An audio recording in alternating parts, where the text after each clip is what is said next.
In the journey of life, we often face trials and tribulations that test our faith and resilience. But through every challenge, there is a guiding light.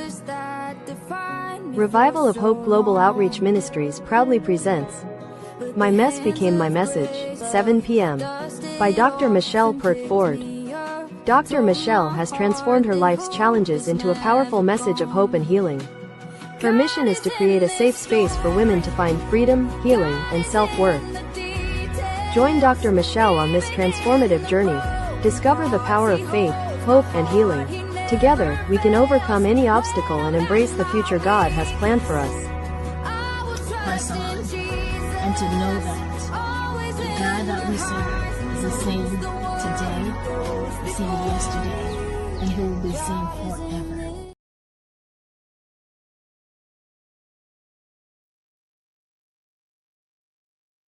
Good evening, everyone.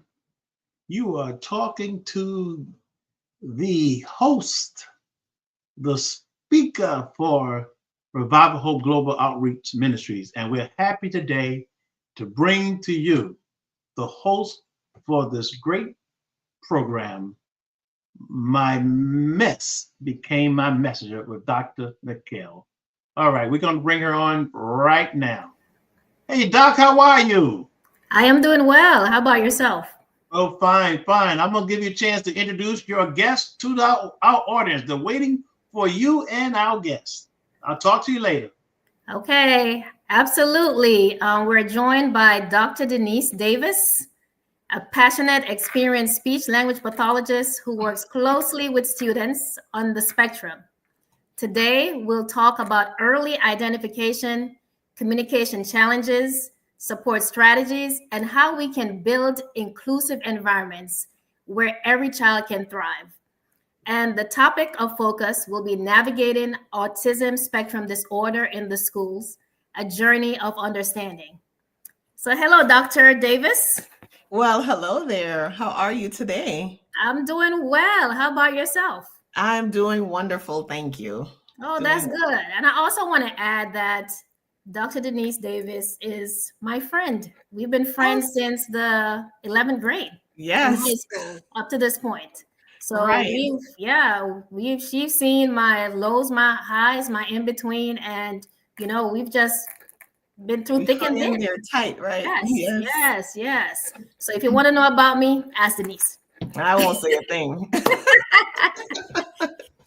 Okay, so before we dive in, can you tell our listeners a bit about who you are, your background, and what drew you to this work as a speech-language pathologist? Definitely. So my journey is not linear at all. It was ups and downs, hills and valleys. Native of Jamaica, the island of Jamaica, came to the U.S. when I was 10 years old. Right.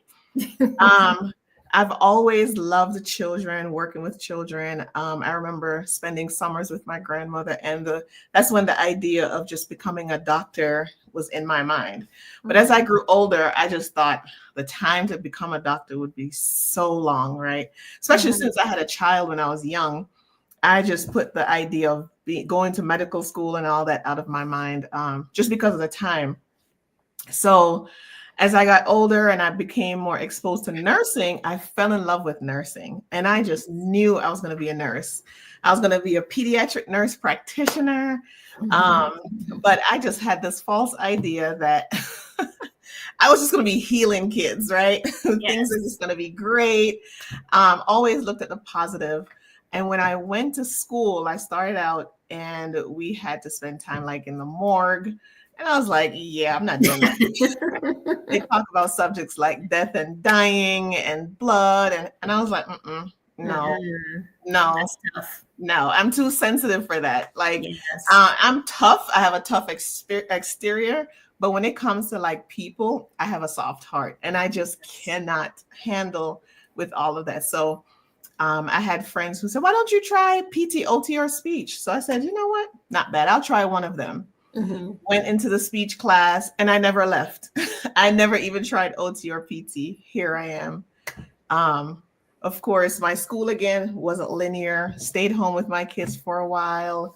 Went back to school here and there. And then it was a friend of mine. She found the doctoral program for us.